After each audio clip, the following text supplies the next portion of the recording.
பிறகு ஒருவன் அடைவதற்கு அரிதான சஷயானம் என்ற தீர்த்தத்தை அடைய வேண்டும். அங்கு சென்று அவன் நீராட வேண்டும். அங்கு ஒரு வருடம் கார்த்திகை பௌர்ணமியில் அங்கு ஒவ்வொரு வருடம் கார்த்திகை பௌர்ணமியில் என்ன சொல்லப்படுறதுன்னா, புஷ்கர தீர்த்தம் கார்த்திகை பௌர்ணமி அன்னைக்கு அங்க வருமா, சஷயானம் என்ற இடத்திற்கு. இந்த இடமும் it is not clearly identified. அதாவது somewhere between Nagodbhedam and Kumarakotti, Prabhasa கஷேத்திரத்தில் சதர்ன் குஜராத்தில் எங்கேயோ இருக்கணும் அப்படின்னு சொல்லப்படுகிறது. அங்க புஷ்கர தீர்த்தம் அந்த இடத்திற்கு கார்த்திகை பௌர்ணமியில் வருமாம். எப்படி வருமானா, ஒரு முயல் ரூபத்துல ஒரு முயல் ரூபத்தை எடுத்துக்கொண்டு சரஸ்வதி நதியில் ஒளிர்ந்திருக்குமாம் அந்த புஷ்கர தீர்த்தம். அதனால்தான் அது சஷயானம்னு பேரு. சஷகனா முயல் இல்லையா, ரேபிட் தானே சஷகா, சஷகானா ரேபிட். ஸோ அந்த ரேபிட் ஃபார்ம்ல புஷ்கர தீர்த்தம் ஒளிந்திருக்குமான். அங்கு நீராடுபவன் சந்திர பிரகாசத்தை அடைகிறான், 1000 பசுக்களை தானம் கொடுத்த பலனையும் அடைகிறான். 37 குமரக்கோட்டி. இந்த குமரக்கோட்டிங்கிற இடம் என்ன சொல்லப்படுறதுன்னா, அந்த சைடே ஃபுல்லா டெசர்ட். அந்த ராஜஸ்தான் குஜராத் அந்த ஏரியாலாம் ஃபுல் டெசர்ட் ரீஜன் இல்லையா. அந்த டெசர்ட்ல நிறைய ஒயாசிஸ் இருக்குல்ல, அந்த ஒயாசிஸ்ல ஒன்றாக இருக்கும் குவார் பேட் அப்படின்னு ரான் ஆஃப் கட்சில் இருக்கும் ஒன் ஆஃப் தி ஒயாசிஸா இருக்கலாம் அப்படின்னு சொல்லப்படுறது. அங்கு ஸ்நானம் செய்பவன் 10,000 பசுக்களை தானமாக கொடுத்த பலனையும் அடைந்து பித்ருலோகத்திற்கு உயர்கிறான். 38 அடுத்தது ருத்ரகோட்டி என்று சொல்லப்படும் தீர்த்தம். இந்த ருத்ரகோட்டி பிகாஸ் ஆஃப் 37 and 39 ஆக்சுவலி கிளியரா ஐடென்டிஃபை ஆகல ருத்ரகோட்டி எங்க இருக்குன்னு. ஆனா 37ல சொல்ற ஏரியாவும் கிட்டத்தட்ட அந்த குஜராத் பக்கத்திலேயே, 37 and 39 கிட்டத்தட்ட குஜராத் பக்கத்திலே இருக்கிறதுனால இந்த 38ல இருக்கிற ருத்ரகோட்டியும் அதே ஏரியால இருக்கலாம் என்று கருதப்படுகிறது. 2 இடம் இருக்கு. ஒன்று கோட்டேஸ்வர் மகாதேவ் டெம்பிள் எங்க இருக்குன்னா கட்ச் டிஸ்ட்ரிக்ட்ல குஜராத்ல இருக்கு. இதுவாக இருக்கலாம். கோட்டேஸ்வர் மகாதேவ் அப்படின்னா எந்த ஒரு இடத்தில் மகேஸ்வரன் கோட்டி ரூபங்களை எடுத்துக்கொண்டானோ அதனால அவருக்கு கோட்டேஸ்வர் அப்படின்னு பேரு. இங்க ஒரு கோட்டேஸ்வர் மகாதேவ் இருக்கா கட்சில குஜராத்ல. அதே மாதிரி இன்னொரு கோட்டேஸ்வர் மகாதேவ் கேவ் ருத்ரப்பிரயாக்ல இருக்கு உத்தராகண்ட்ல. ஸோ இது 2த்துல ஏதாவது ஒன்னா இருக்கலாம். மோஸ்ட்லி இது குஜராத்தில் இருக்கிற கோட்டேஸ்வரா இருக்கலாம், considering the previous and the next. 2மே குஜராத்தில் இருக்கிறதுனால. இங்கு ருத்ரகோட்டியில் தவம் செய்த இங்கு முனிவர்கள் இங்கு தவம் செய்துள்ளார்கள். முனிவர்கள் தவம் செய்த போது ஒவ்வொரு முனிவருக்கும் தான் தவம் செய்ததால் மகாதேவன் எனக்கு தான் முதலில் தரிசனம் கொடுப்பான். பல எண்ணற்ற முனிவர்கள் தவம் செய்யும் போது இத்தனை முனிவர்கள்ல நான் மகாதேவன் மேல எவ்வளோ பிரீத்தி வச்சிருக்கேன் இல்லையா, அதனால என்னுடைய ஈசன் எனக்கே முதலில் காட்சி கொடுப்பான், எனக்கு கொடுத்த பிறகே இவர்கள் எல்லோருக்கும் கொடுப்பான் அப்படின்னு ஒவ்வொரு முனிவரும் நினைச்சுட்டாலாம். அந்த மாதிரி ஒவ்வொரு முனிவரும் நினைச்சிட்ட உடனே ஆனா எல்லாருமே ஈக்குவலா இருந்தாலாம் அவளுடைய பக்தியிலும் தபஸிலும். அதனால மகேஸ்வரன் என்ன செய்தானா, 1 கோடி ரூபங்களை எடுத்துக்கொண்டு எல்லோருக்கும் ஒரே நேரத்தில் காட்சி கொடுத்தானா.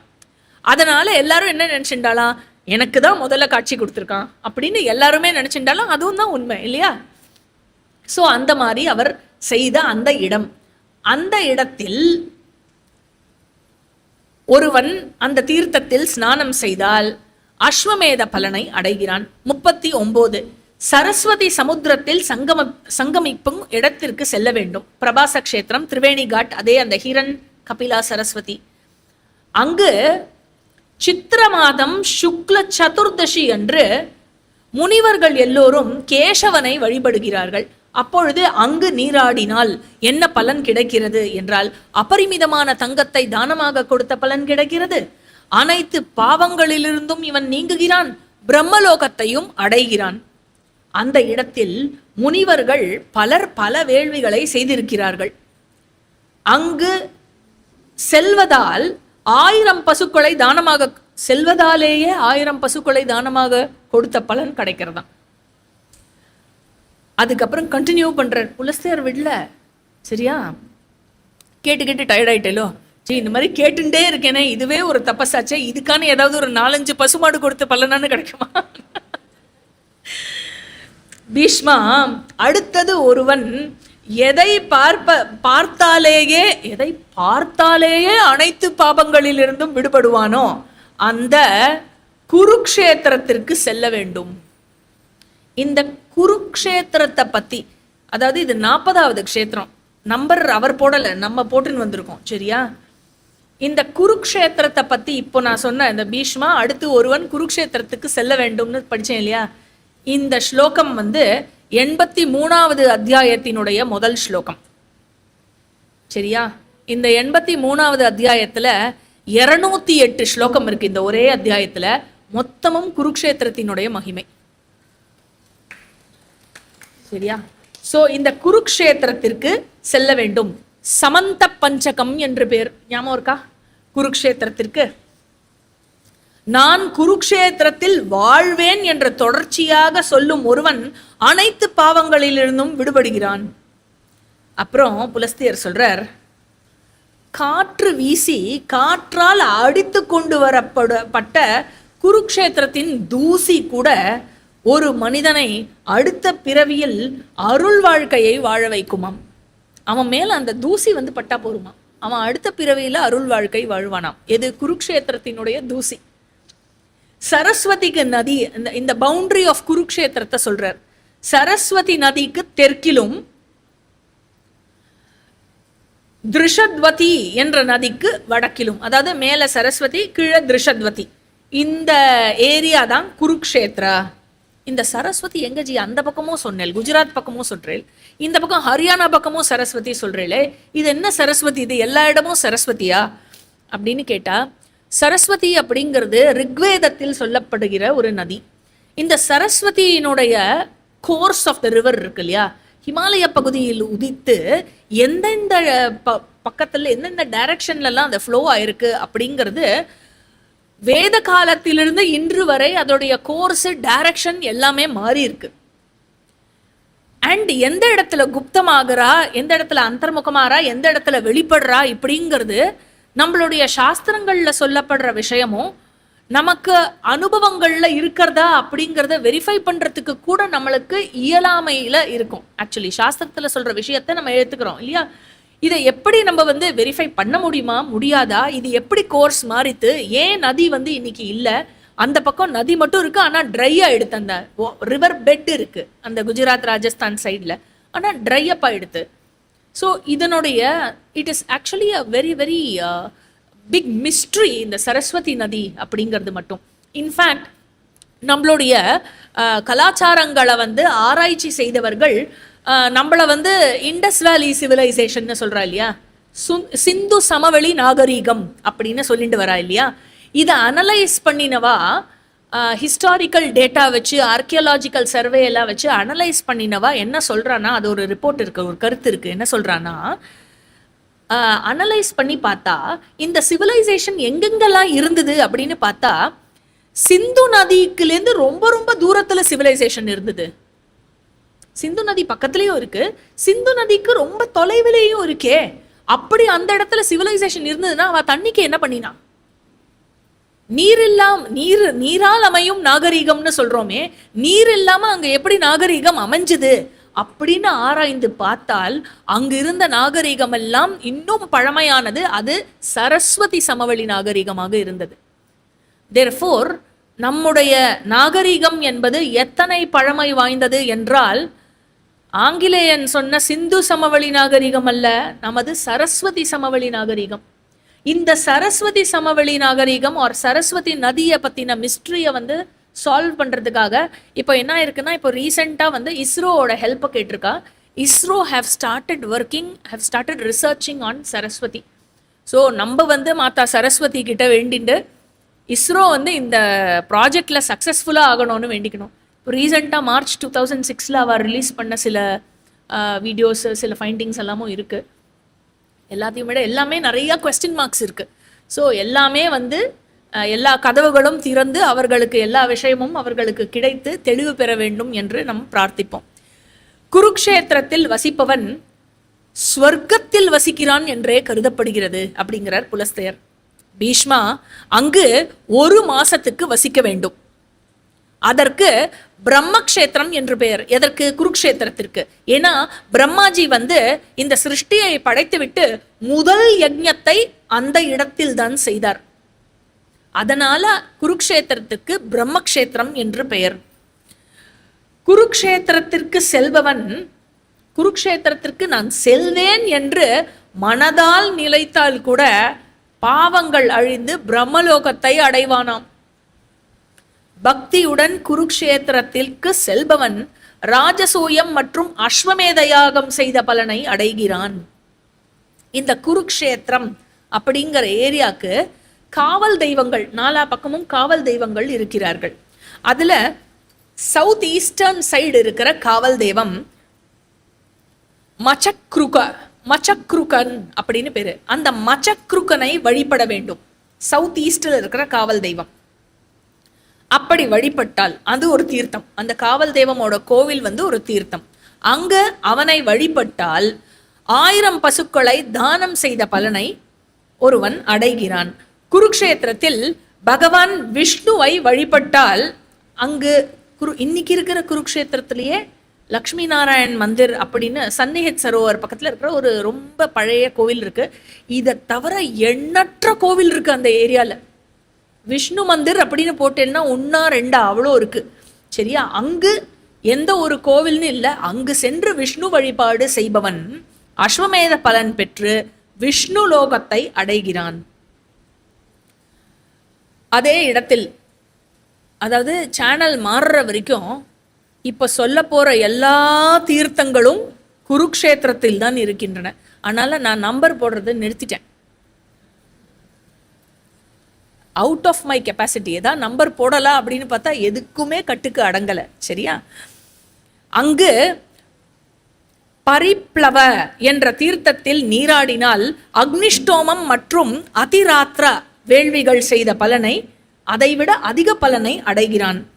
அதுக்கப்புறம் அங்க பிருத்திவி தீர்த்தம் இருக்கு. எங்க? இதெல்லாம் குருக்ஷேத்திரத்திலேயே. சரியா? பிருத்திவி தீர்த்தம் இருக்கு. அங்கு நீராடினால் 1000 பசுக்களை தானமாக கொடுத்த பலனை அடைகிறான். பீஷ்மா ஷாலூகினி என்ற இடத்திற்கு சென்று தசாஸ்வமேதம் என்ற தீர்த்தத்தில் நீராடினால் என்ன பலன் கிடைக்கும்? அஸ்வமேத யாகம் செய்த பலன் கிடைக்கும். 10 அஸ்வமேத யாகம் செய்த பலனை அடையலாம். நாகர்களின் அற்புதமான தீர்த்தமாகிய சர்ப்பதேவி அந்த இடத்திற்கு சென்று அங்கு நீராடி வழிபட்டால் அக்னிஷ்டோமம் செய்த பலனை பெற்று நாகலோகத்தை அவன் அடைகிறான். சவுத் ஈஸ்ட் முடிஞ்சுதா? நெக்ஸ்ட் நார்த் ஈஸ்ட் காவல் தெய்வம் தரந்துகன் அப்படின்னு பேரு. தரந்துகா. அந்த தரந்துக அந்த தேவனின் கோவிலில் ஒரு நாள் தங்குவதால் 1000 பசுக்கள் தானம் கொடுத்த பலனை அடையலாம். அதன் பிறகு பஞ்சநத தீர்த்தம் அப்படிங்கிற இடம் இருக்கு. அதாவது பஞ்சநாத் ஆர் ஹட்டகேஸ்வர் தீர்த்தம்னு பேரு இன்னைக்கு. அங்கு கோடி தீர்த்தத்தில் நீராடினால் அஸ்வமேதம் செய்த பலனை அடையலாம். இது எல்லாமே குருக்ஷேத்திரம் ஏரியாக்குள்ள. 48 கோஸ் அப்படின்னு ஒரு டிஸ்டன்ஸ் அளவு இருக்கு. குருக்ஷேத்திரத்தினுடைய பரிக்கிரமாவோட அளவு, அந்த சர்க்கம்ஃபரன்ஸ் இருக்கு இல்லையா, பரிக்கிரமா 48 கோஸ் தூரம் அப்படின்னு. 48 கோஸ் அப்படின்னு சொன்னாக்க நம்மளுக்கு புரியுற டேர்ம்ஸ், டிஸ்டன்ஸ் டேர்ம்ஸ்ல சொல்லணும்னா 150 கிலோமீட்டர் ஆர் 96 மைல் அந்த பரிக்கிரமா. இந்த பரிக்கிரமா, இந்த சர்க்கம்ஃபரன்ஸுக்குள்ள குருக்ஷேத்திரம் அப்படின்னு அன்னைக்கு சொல்லப்பட்டது. இன்னைக்கு எந்தெந்த பெயர்களில் அழைக்கப்படுகிறது என்றால் 5 டிஸ்ட்ரிக்ட் மொத்தமா சேர்த்து அன்றைய குருக்ஷேத்திரம். சரியா? என்னென்ன டிஸ்ட்ரிக்ட்? ஹரியானாவுடைய அந்த 5 டிஸ்ட்ரிக்ட் இந்த பரிக்கிரமாக்குள்ள வருது. என்னென்னா குருக்ஷேத்ரா, கைத்தல், கர்னால், ஜிந்த், பானிபட். இந்த 5 டிஸ்ட்ரிக்டும் சேர்ந்தது தான் அன்னைக்கு சொல்ற குருக்ஷேத்திரம். ஒரு பக்கம் திருஷத்வதி, இன்னொரு பக்கம் சரஸ்வதி. இந்த நதிகளுக்கு மத்தியில் இருக்கிற இந்த 5 டிஸ்ட்ரிக்ட். ஸோ இதில் தான் இப்போ சொல்கிற எல்லா க்ஷேத்திரமும் இருக்குது. பஞ்சநத தீர்த்தத்துக்கு பிறகு அஸ்வினி குமார தீர்த்தம்னு இருக்கு. அங்கு சென்றால் ஒருவன் மேனி அழகை பெறுவான். அங்கு நீராடினால் அதுக்கப்புறம் நீங்கள் இந்த பியூட்டி பார்லர்லாம் எங்கேயோ போவே வேணாம். அதுக்கப்புறம் வராக தீர்த்தத்தில் நீராடுவதால் அஸ்வமேத பலனை அடைகிறான். அதுக்கப்புறம் ஜெயந்தி என்ற இடத்தில் உள்ள சோம தீர்த்தத்தில் நீராடினால் ராஜசூய பலனை அடைகிறான். அதுக்கப்புறம் ஏகஹம்சத்தில் நீராடினால் 1000 பசுக்களை தானம் கொடுத்த பலனை அடைகிறான். கிருத சௌச்சம் என்ற தீர்த்தத்தை அடைந்த ஒருவன் விஷ்ணு லோகத்தை, தீர்த்தத்தை அடைந்தாலே போரும், விஷ்ணு லோகத்தை அடைகிறான். பிறகு முஞ்சவட்டம் என்ற சிவஸ்தலத்தை அடைந்து அங்கே ஒரு இரவு உண்ணாமல் தங்குபவன், சாப்பிடாம இருக்கணும் அன்னைக்கு ராத்திரி, அவன் கணங்களின் தலைவன் என்ற நிலையை அடைகிறான். பீஷ்மா, அங்கே யக்ஷினி என்று கொண்டாடப்படும் தீர்த்தம் ஒன்று இருக்கிறது. அங்கு நீராடுபவன் தனது விருப்பங்கள் அனைத்தையும் அடையும் வரத்தை பெறுகிறான். என்ன ஆசைப்பட்டாலும் அது நடக்குமா அங்க போயிட்டு வந்தா. அந்த தீர்த்தமே குருக்ஷேத்திரத்தின் வடகிழக்கு வாயிலாக கருதப்படுகிறது. இந்த தரந்துகன் உடைய க்ஷேத்திரம் அந்த கோவிலாக கருதப்படுகிறது. அதன் பிறகு ஜமதக்னியின் மகன் ராமனால், யாரு, பரசுராமனால் உருவாக்கப்பட்ட புஷ்கரத்திற்கு நிகரான தீர்த்தங்கள் இருக்கின்றன. இது நம்ம மகாபாரதத்துடைய ஸ்டார்டிங் ஸ்டோரியில பார்த்திருக்கோம். அங்கே நீராடினால் பித்ருக்களுக்கும் தேவர்களுக்கும் வழிபாடு செய்தால் அஸ்வமேத பலனை அடைந்து அனைத்திலும் வெற்றியை அடைபவனாக இவன் வாழ்வான், யார் ஒருவன் அப்படி செய்கிறானோ. அப்புறம் ராமஹ்ரதம் என்ற இடத்தை அடைய வேண்டும். அங்குதான் ஜமதக்னியின் மகனாகிய ராமன் க்ஷத்ரியர்களை அழித்து 5 தடாகங்களை உருவாக்கினான். தன்னால் பலியானவர்களினுடைய இரத்தத்தை கொண்டு அந்த 5 தடாகங்களை நிரப்பினான். தன்னுடைய தந்தைக்கும் பாட்டனார்களுக்கும் அர்க்கியம் செலுத்தினான். அந்த பித்ருக்கள் இதில் திருப்தியாகி, ஹே ராம, ஹே ராம, பெரும் நற்பேறு பெற்றவனே, நாங்கள் உன்னிடம் திருப்தி அடைந்தோம், நீ விரும்பும் வரத்தை கேள் என்றார்கள். அதற்கு பரசுராமர், நீங்கள் என்னிடம் திருப்தி அடைந்திருந்தால் எனக்கு மீண்டும் தவச்சடங்குகளில் மகிழ்ச்சி உண்டாக வேண்டும் என்று வாழ்த்துங்கள். மேலும் கோபத்தால் க்ஷத்ரிய குலத்தை அழித்த பாவம் அனைத்திலிருந்தும் உங்களுடைய சக்தியினால் நான் விடுபட வேண்டும் என்று கேட்டுக்கொண்டார். அதன் பிறகு எனது இந்த தடாகங்களும் உலகத்தோரால் தீர்த்தங்கள் என்று கொண்டாடப்பட வேண்டும் என்று கேட்டுக்கொண்டார். இது எல்லாத்துக்கும் பித்ருக்கள் அப்படியே ஆகட்டும் என்று சொல்லிவிட்டு, இந்த தீர்த்தங்களில் நீராடும் ஒருவன் பிரம்மச்சரிய வாழ்க்கை முறையை மேற்கொண்டு நோன்புகள் நோற்று நீராட வேண்டும். எங்க இந்த 5 தடாகத்திலும் அவ்வாறு நீராடி பரசுராமனை வழிபட்டால் அபரிமிதமான தங்கத்தை தானம் கொடுத்த பலனை அடைகிறான் என்று அவர்கள் பலனாக கொடுத்திருக்கிறார்கள் அப்படின்னு சொல்லிட்டு புலஸ்தேயர் சொல்றார். குருக்ஷேத்திரத்தில் உள்ள மற்ற தீர்த்தங்கள் இருக்கின்றன, இன்னும் ஓயவில்லை. வம்சமுகத்தை அடைந்து, வம்சமுகம் என்ற தீர்த்தத்தை அடைந்து அங்கே நீராடுவதால் வம்சம் இல்லையா, அதனால குலத்தை வளர்க்கும் பலனை அவன் அடைகிறான். அப்புறம் சோதனம் என்ற நிகரற்ற சிறந்த தீர்த்தத்தில் நீராடினால் அவன் நிகரற்ற உலகத்தை அடைகிறான். அதுக்கப்புறம் லோகோத்தாரம் என்ற இடத்திலிருந்துதான் பகவானாகிய விஷ்ணு மற்ற லோகங்களை எல்லாம் படைத்தாராம். அங்கு நீராடினால் எண்ணிலடங்கா உலகங்களை இவன் சம்பாதித்துக் கொள்கிறான். ஸ்ரீ தீர்த்தம் என்ற இடத்தில் பித்ருக்களையும் தேவர்களையும் வழிபட்டு உயர்ந்த செழிப்பை அடைகிறான். கபிலம் என்ற இடத்தில் பித்ருதேவ வழிபாடு செய்தால் 1000 கபில பசுக்களை தானம் செய்த பலன் இவனுக்கு கிடைக்கிறது.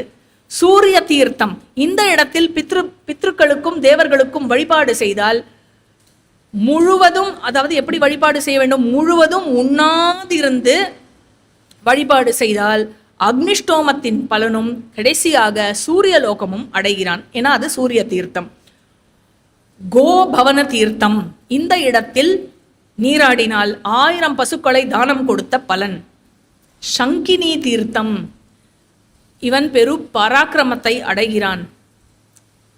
அப்புறம் இன்னொரு கார்டியன் அரந்துக தீர்த்தம் அப்படின்னு இன்னொரு காவல் தெய்வத்தோட பேரு.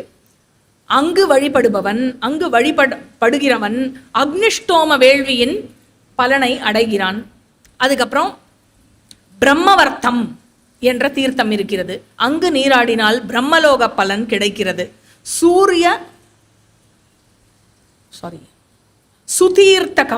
சுதீர்த்தகம் என்ற இடத்தில் நீராடினால் எப்படி நீராட வேண்டும்?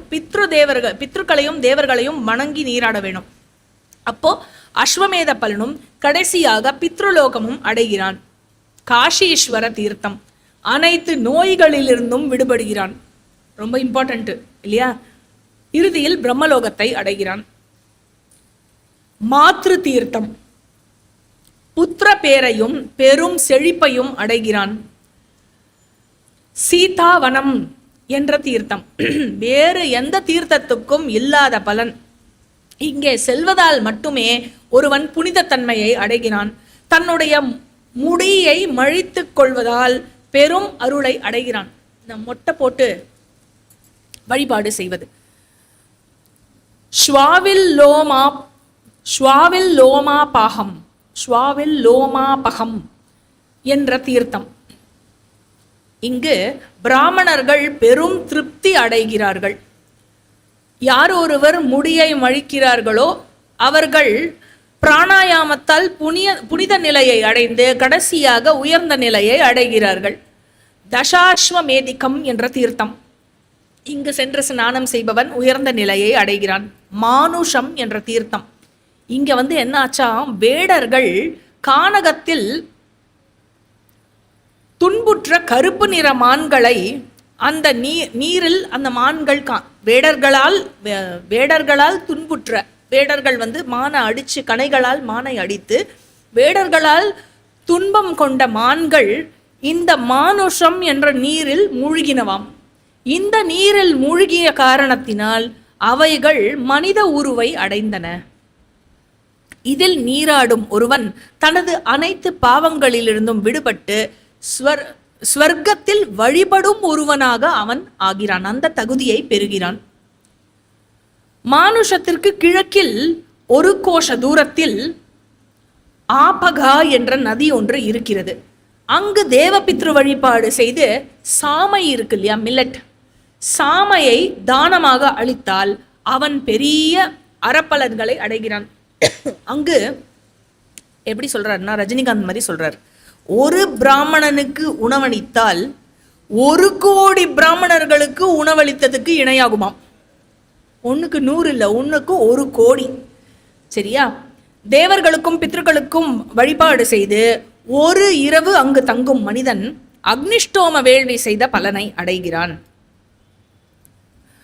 பிரம்மோதும்பரம் என்ற ஒரு இடத்திற்கு அதன் பிறகு வர வேண்டும். அங்கு 7 முனிவர்கள் இருக்கும் அந்த குளத்தில் கபிலரின் கேதாரம் என்ற தீர்த்தத்திலும் ஒருவன் நீராட வேண்டும். அந்த தீர்த்தத்தில் நீராடும் ஒருவன் பாவங்களிலிருந்து விடுபட்டு பிரம்மலோகத்தை அடைகிறான். கபிலரினுடைய அணுக முடியாத இந்த கேதாரம் என்ற தீர்த்தத்தை அடைந்தவன், தவ நோன்புகள் இருந்தாதான் இதை அடையவே முடியும். இந்த இடத்தை அந்த இடத்தை அடைந்தவன் தன்னுடைய பாபங்களை எரித்து கொண்டு அவன் என்ன செய்கிறான் என்றால், அவன் என்ன அடைகிறான், பலனாக அடைகிறான் என்றால், தான் எப்பொழுதெல்லாம் விரும்புகிறானோ அப்பொழுதெல்லாம் அரூபமாகும் சக்தியை அடைகிறான். அவன் நினைச்சா அவன் மறைஞ்சு போயிடுவானா, நினைச்சா தோன்றுவானாம். அந்த மாதிரி ஒரு சக்தியை இந்த கேதாரம் என்ற தீர்த்தத்தில் நீராடுவதனால் பெறுகிறான். அது எங்க இருக்கு ஜி? நான் அந்த சைடு எங்கேயோ இருக்கு, நீங்க தேடி பாருங்க. சரகம் என்ற தீர்த்தத்தில் கிருஷ்ண சதுர்தசியில் சிவனை வழிபடும் ஒருவன் தனது விருப்பங்கள் ஈடேறி ஸ்வர்க்கத்தை அடைகிறான். பீஷ்மா, சரகம், ருத்ரகோட்டி, இந்த மாதிரி எத்தனை இருக்கு தெரியுமா? சொல்லிண்டே பொருளே புலஸ்தியரே, எத்தனை தான் இருக்கு அப்படின்னு கேட்டா, மற்றும் அங்கிருக்கும் கிணறுகள், தடாகங்கள் எல்லாம் சேர்த்து எண்ணினால் 3 கோடி தீர்த்தங்கள் இருக்கின்றன. எங்க? குருக்ஷேத்ரா ஏரியால மட்டும். இலஸ்பதம் என்ற தீர்த்தத்தில் தேவபித்ரு வழிபாடு செய்து அங்கு நீராடினால் நரகத்தில் மூழ்காது வாஜபேயம் செய்த பலனை அடைகிறான். கிந்தானம் என்ற தீர்த்தத்தில் நீராடினால் எண்ணிலடங்கா தானங்களும் கணக்கிலடங்கா வழிபாடுகளும் செய்த பலனை அடைகிறான். கலஷி என்ற தீர்த்தத்தில் நீராடினால் அக்னிஷ்டோமம் செய்த பலனை அடைகிறான். அப்புறம் நாரதரினுடைய அம்பா ஜன்ம என்ற தீர்த்தம் ஒன்று இருக்கிறது. தனது இறப்பிற்கு பிறகு நாரதரின் கட்டளையின் பெயரில் பல வகையான நிகரற்ற உலகங்களுக்கு இவன் செல்கிறான். அங்க இந்த அம்பா ஜென்மா என்ற தீர்த்தத்தில் நீராடினால், புண்டரீகம் என்ற தீர்த்தத்தில் நீராடினால் பவுண்டரீக வேள்வி செய்த பலனை அடைகிறான். திரிவிஷ்டபம் என்ற இடத்தில் பாவங்களை அழிக்கும் வைத்தரணி என்ற புண்ணிய நதி ஒன்று உள்ளது. சிவனை வழிபட்டு பாவங்களிலிருந்து சுத்தியை அடைந்து அங்கு நீராடுபவன் மேன்மையான கதியை அடைகிறான். பலகீவனம் என்ற ஒரு தீர்த்தம், அந்த அற்புதமான தீர்த்தத்தை அடைந்தவன் 1000 ஆண்டுகள் அங்கே 1000 ஆண்டுகள் தேவர்கள் தவம் புரிந்த இடம். அங்கு செல்பவன் மகத்தான புண்ணியத்தை அடைகிறான். பிறகு திருஷத்வதி என்ற நதி, அங்க குருக்ஷேத்திரத்துடைய பவுண்டரியில இருக்கிற திருஷத்வதிக்கு சென்று தேவர்களை வழிபட்டால் அக்னிஷ்டோமம் மற்றும் அதிராத்திர வேள்விகள் அது செய்வதை விட அதிகமான பலன் கிடைக்கிறது. சர்வதேவ தீர்த்தம், அங்கு நீராடினால் 1000 பசுதானம் கொடுத்த பலன். பாணிகாதம் என்ற தீர்த்தத்தில் நீராடினால் அங்கு தேவபித்ரு வழிபாடு செய்து நீராடினால் அக்னிஷ்டோமம் அதிராத்திர வேள்விகளில் கிடைக்கும் பலனை விட இன்னும் அதிக பலன் கிடைக்கிறது. கடைசியாக அவன் முனிவர்களின் உலகத்தை அடைகிறான். மிஸ்ரகம், அனைத்து தீர்த்தங்களிலும் நீராடிய பலன் கிடைக்கிறது.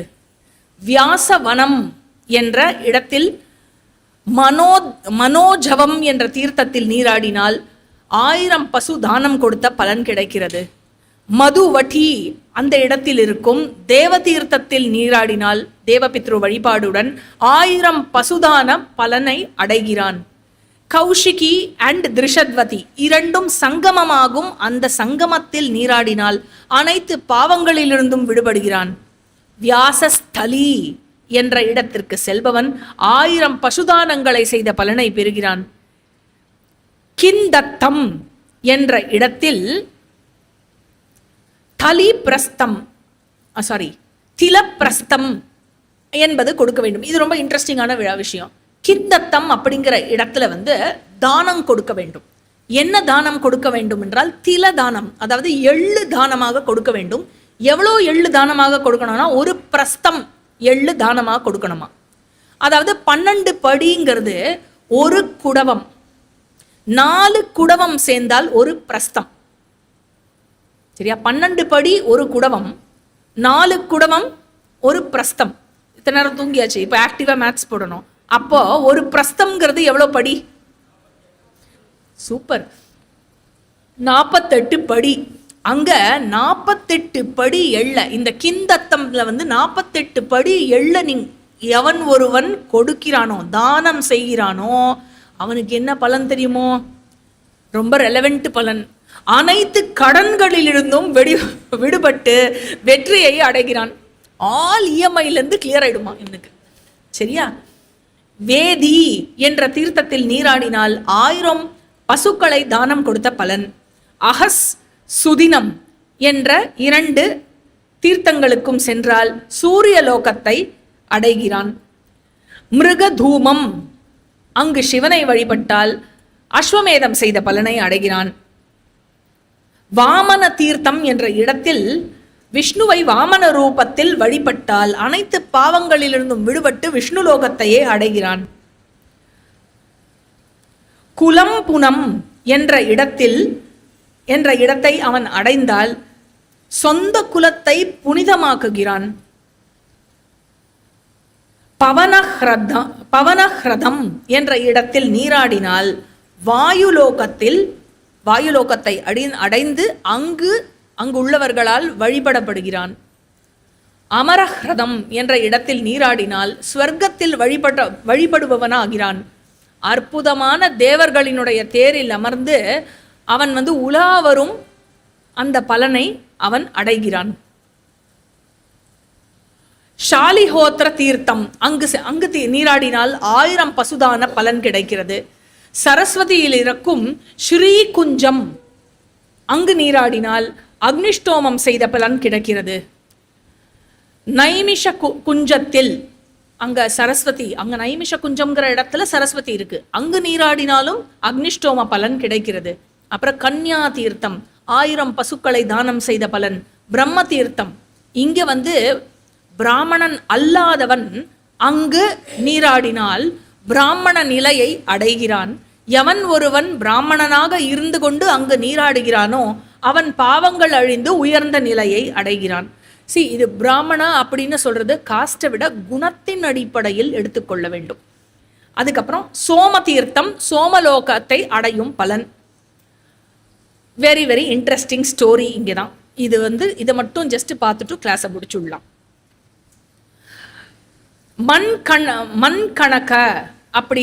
மண்கணக்க அப்படின்னு ஒரு முனிவர் இருந்தார். அந்த முனிவர் சப்த தீர்த்தத்தில் இருந்தவர். இங்க இந்த சப்த சாரஸ்வத தீர்த்தம் ரொம்ப முக்கியமான தீர்த்தம், அதை அடைய வேண்டும் என்று சொல்லப்படுகிறது.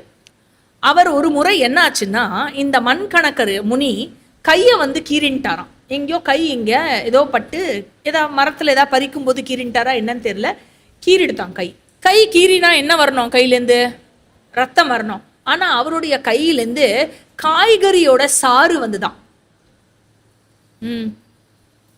கேரட் ஜூஸ், பீட்ரூட் ஜூஸ் மாதிரி காய்கறியினுடைய சாறு வந்ததாம்.